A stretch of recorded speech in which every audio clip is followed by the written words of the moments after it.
Sir ప్రస్తుతం కూటమి ప్రభుత్వం తీసుకున్న జీవో మందుబాబులకి శుభవార్త అంటున్నారు, రేట్లు తగ్గుతున్నాయి అంటున్నారు, మంచి మంచి బ్రాండ్స్ వస్తున్నాయి అంటున్నారు. కూటమి ప్రభుత్వం తీసుకున్న ఈ జీవో గురించి ఏం చెప్తారు? ఎంతవరకు మంచి పనులు అంటారు? మందు అనేది తెలుగుదేశం పార్టీ ఎప్పుడు వ్యతిరేకం, కానీ ఏ గవర్నమెంట్ వచ్చినా సరే మందు లేకుండా చేసే ఏం లేదు. ప్రస్తుతానికి జగన్మోహన్ రెడ్డి 100 రూపాయలు 250 300 రూపాయలు అమ్మాడు. ఈరోజు బ్రాండెడ్ క్వాలిటీ, మంచి క్వాలిటీ గల మందు 100 రూపాయల నుంచి మినిమం. ఆ రేట్లను బట్టి దీన్ని బట్టి బ్రాండ్లను బట్టి రేట్లు ఉంటున్నాయి. దానికి దీనికి సగం డిఫరెన్స్. బేసికల్లీ 2019 నుంచి 2024 వరకు అప్పుడు ఎలా ఉంది అంటే 2019 2024 వరకు సౌకర్యాల పరంగా ఎలా ఉన్నాయి? జగన్మోహన్ రెడ్డి ఉన్నప్పుడు ఎలా అనిపించింది? లేదండి, ఆయన ఇప్పుడు ఎలక్షన్ల ముందు 10 సంవత్సరాలు తిరిగాడు, పాదయాత్రలని అది ఇది అని చెప్పేసి. ప్రతి ఒక్క అన్నోన్ పర్సన్ అంటే ఆయన అందరూ అన్నోన్ పర్సన్, ప్రజలంటే అన్నోన్ పర్సన్, ఎవడో పరిచయాలు ఉండవు.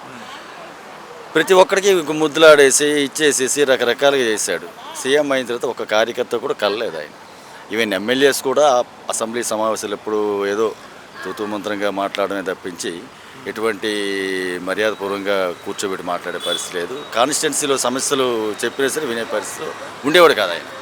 ఒక్క తాడేపల్లి ప్యాలెస్కి ఆయన పరిమితం అయిపోయాడు. సో అప్పుడు మందుబాబులకి ఎలాంటి సౌకర్యాలు ఉండేవి? అప్పుడు ఎలాంటి ఇబ్బందులు ఫేస్ చేశారు?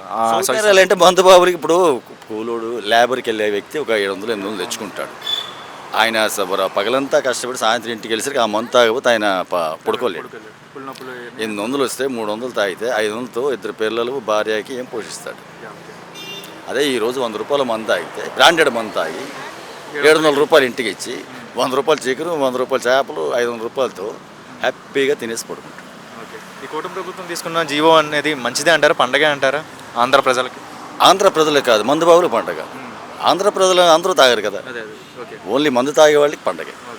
మంచి సౌకర్యాలే అందజేస్తున్నారంటారా ప్రజలకి? ఈ ఆలోచన కరెక్టే అంటారు? 100 రోజుల ప్రభుత్వంలో ఎన్ని చేశారండి, అన్ని కార్యక్రమాలు కూడా బ్రహ్మాండంగా అమలు చేస్తున్నారు, ఇంకా అమలు చేస్తారు.